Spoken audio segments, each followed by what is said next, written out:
Trump நினைப்பது போல ஈரானை முற்றிலுமாக அமெரிக்காவில் அழித்துவிட முடியுமா? உண்மை என்ன? ஹார்முஸ் நீர் இணையை திறக்காவிடில் ஈரானை ஒரே நாளில் அழித்து விடுவோம் என்று அமெரிக்க அதிபர் ட்ரம்ப் எச்சரித்துள்ளார். உண்மையில் ஈரானை அப்படி ஒரே நாளில் அழித்துவிட முடியுமா என்றால் நடைமுறையில் சாத்தியமே இல்லை. பல கோடி மக்கள் வாழும் நாட்டை ஒரே நாளில் அழிப்பது சாத்தியமே கிடையாது. அதே நேரம் அமெரிக்காவின் டார்கெட் அங்குள்ள அனைத்து உள்கட்டமைப்புகளும் அடியோடு அழிப்பதுதான். அப்படி செய்தால் பதிலுக்கு ஈரான் வளைகுடா நாடுகளின் ஒட்டுமொத்தமாக வாழ்வாதாரத்தையும் காலி செய்துவிட முடியும்.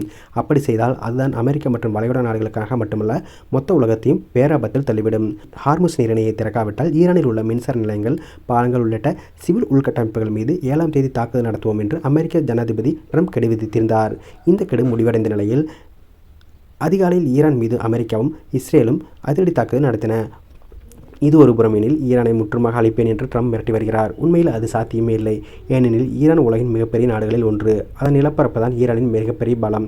மலைப்பாங்கான நிலம் மற்றும் 7 நாடுகளில் பறந்து விரிந்த எல்லைகள் காரணமாக ஈரானை கட்டுப்படுத்துவது என்பது அமெரிக்காவுக்கு மிகப்பெரிய சவாலாக இருக்கும். வான்வெளி தாக்குதல் மூலம் உள்கட்டமைப்புகளை சேதப்படுத்த முடியும் என்றாலும், தரைவழி போர் நடத்துவதோ அல்லது அந்த நாட்டில் தனக்கு பிடித்த அரசை உருவாக்குவது என்பது அமெரிக்காவிற்கு சாத்தியமே இல்லாத ஒன்று.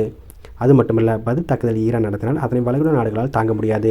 உலகளாவிய எரிசக்தி விநியோகம், வர்த்தகம் மற்றும் பிராந்திய நாடுகளுக்கான உறவுகளில் பெரும் பாதிப்புகளை ஏற்படுத்தும். ஈரான் ஏற்கனவே எச்சரித்தபடி வளைகுடா நாடுகளின் உள்கட்டமைப்புகளை கை வைக்கும் அபாயம் உள்ளது.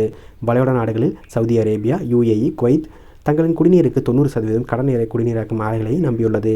ஈரான் தனது ஏவுகணைகள் அல்லது ட்ரோன்கள் மூலம் இந்த ஆலைகளையும் அவற்றுக்கு மின்சாரம் வழங்கும் நிலையங்களையும் தாக்கினால் அந்த நாடுகள் சில நாட்களிலேயே மிகப்பெரிய மற்றும் மின்சார பற்றாக்குறையில் எதிர்கொள்ளும். இது அந்த நாடுகளின் உள்கட்டமைப்பு நிலைத்தன்மையை மொத்தமாக குலைத்துவிடும்.